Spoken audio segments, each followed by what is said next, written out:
It's been theorized that offensive flow can only be created with high-level players who have great feel, or that you need 5 athletes who are a threat and can exploit advantages and disadvantages.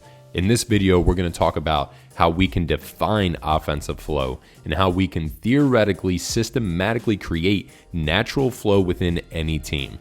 Now, as you progress through this video, we suggest that you take notes and question things. This isn't a full-out answer to all of your problems, rather a proposal for you to think outside of your traditional box and grow within the game. So let's start off by defining offensive flow.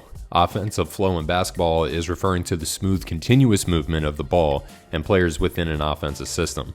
It's achieved when the team maintains pace, spacing, and rhythm, creating an unpredictable dynamic offense that keeps the defense off balance. Now, the key elements that we're going to talk about include spacing, player movement, including weak side movement, ball movement, initial actions or predetermined movements or tactics, decision making, using quarterback progression type reads, and then tempo and timing. And one additional component could be rules or standards that state that you must do this to artificially create that flow.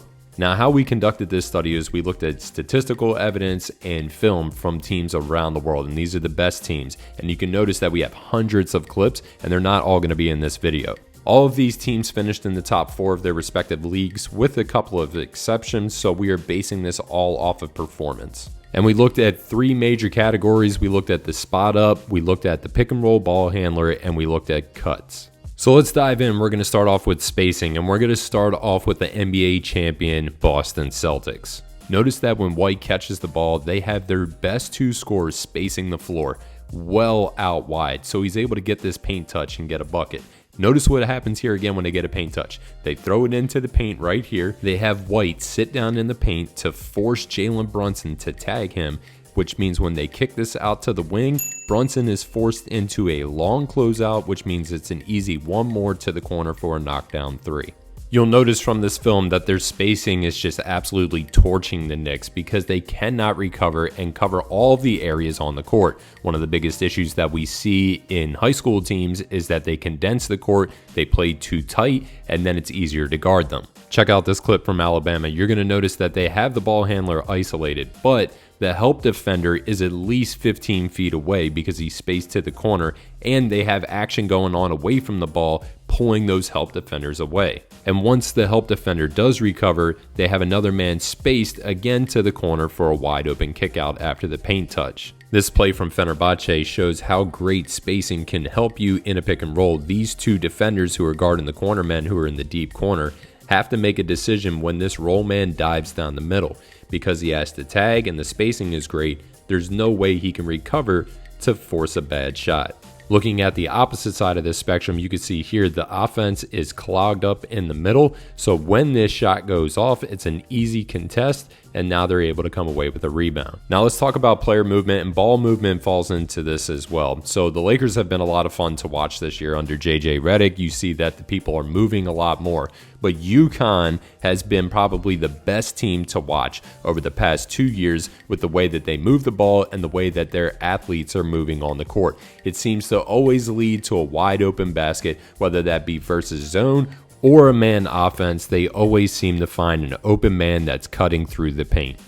And I know the game is transitioned into pick and roll heavily, and people train pick and roll all the time. Look how they use this very simple horn set. They turn the corner, hit the corner, same thing, turn the corner, drive, kick, open 3. Same thing here. They twist this screen, get downhill, and hit the lift. So you can start to see these things playing in together. Notice this off-ball movement and how they're making defenders guard multiple things at once. The old school pick and roll isolation action can work. You can see here that this athlete does get a paint touch, but then he's taking a really tough contested shot. The goal here is to limit how often our athletes have to make a crazy play just to get 2 points. We want to showcase their talent, but we want to put them in a position to where they can either drive and get to the basket with ease or catch the ball off an easy pass and a knockdown 3. And we can do this with initial actions and off-ball movements. So notice what we see here in this very first play with PSA. When they come to set this first screen, they've got a double screen coming up top, And notice what's going on with the help defender. His eyes are away from the ball. Now, some people will say this is bad defense. I'm going to tell you that this is realistic defense. So most teams are going to play poor defense. And that's something you have to work on with your athletes and take advantage of. Here you can see he turns the corner, gets the defense to collapse, and there's a man that's wide open over here in the corner, and he doesn't throw it to him.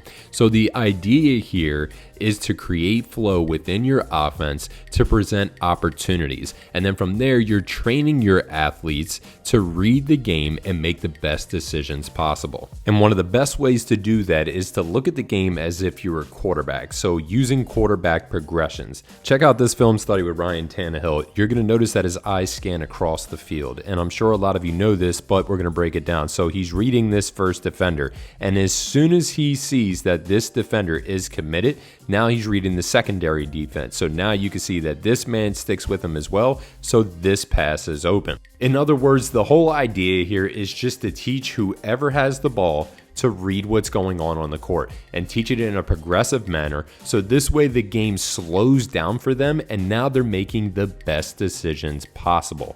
And I know that all sounds great in theory, but what does that actually look like in a basketball setting? Have your athletes ask themselves this question: who's stopping me? And we're actually going to dive into an old film study that we did with one of our athletes before and really break this down for you. Now, you should be able to answer this within a second of receiving the ball.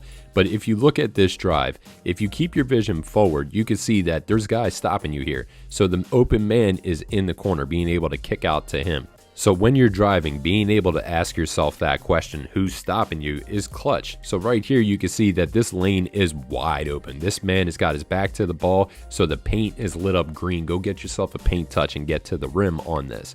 But you pass it because you're running the play. Right here, again, driving, who's stopping you? You got two defenders on you, kick it to the corner. That was just great defense by that guy. And you can see you're capable of it. Watch this clip. You drive here, you notice that this man is stepping over, so you hit the man in the corner, and he takes a wide open jumper. That's perfect. And again, in this last clip, this is a great example. Here, you get a paint touch, you see that the defense is stopping you, and you kick it out, and eventually this leads to a made basket. So this is a great example. Now, from a high-level perspective, let's look at the Celtics. Here, they're going to set this screen. And you're going to notice that after the screen is set, Drew is not open for this roll. They are getting this man to tag him, so he's just going to simply move the ball to the next read. Here comes the screen, and now Tatum, same ordeal. He's reading that they're in drop coverage, so this is a knockdown three. But again, the idea is to use multiple actions and multiple people cutting. So here they use this screen, they cut people in two different directions, forces the defense to communicate, bucket. Same thing here, ram screen into a Spain action. You're forcing the defense to communicate, guard multiple things one after the other. It's really hard to guard. Now, I did not give you all the answers from this study, and I didn't show you all the film from this study. That's to come later. What I did do was give you a basic overview and understanding and the key elements that we need to have in order to create a high-level offense, one that has offensive flow that's leading to easy buckets and showcasing the talents that we actually have. Now, if you have questions, feel free to hit me up at any time at justin@hoopstudy.com.